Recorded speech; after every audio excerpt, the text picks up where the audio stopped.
Has this ever happened to you? You've tried to unlock your phone and you've left your mask on, you silly Billy. Tony's fix is easy, but for others. Face ID not working.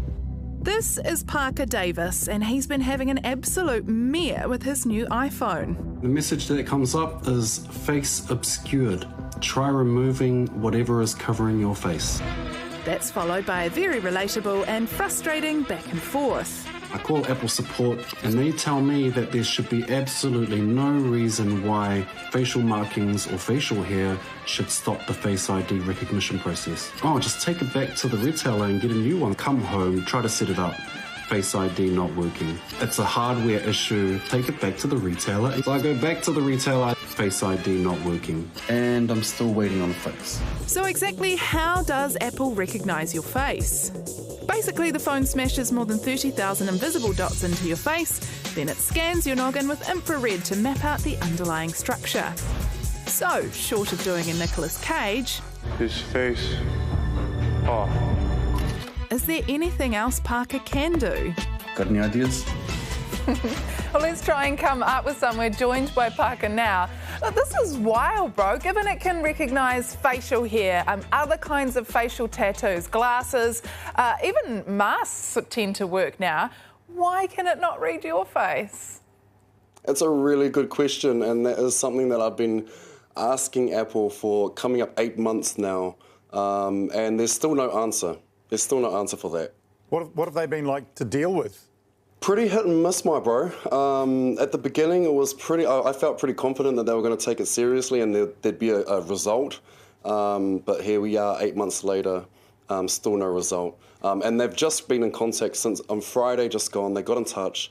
And I just spoke to the international rep today, but it's still the same kōrero. It's still, we'll get in touch once we have another update for you. People at home might be watching and thinking, what's the big deal? Why doesn't he just use the PIN number? I didn't invest in this technology so that I could take a step backwards. Do you know what I mean? If I knew it was going to be like this, I would have just stuck with Touch ID. That was working absolutely fine. That wasn't really why I invested in the most brand new phone from Apple. You're passionate about this clearly. Why is it so important to you, Paaka?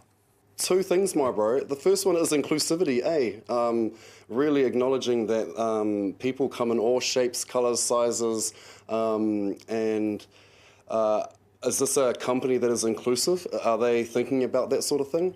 The second part really is around advertising, and advertising that this is the most modern piece of technology that works for everybody when it's not. So those are the real main kaupapa for me.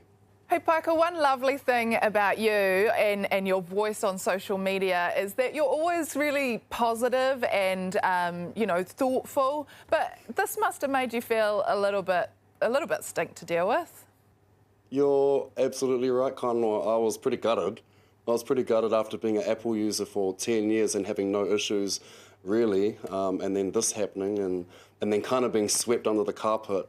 The last kōrero that I had with the last senior advisor, that was the 7th senior advisor I spoke to, basically put it back on me and said, the phone's actually working absolutely fine as it should.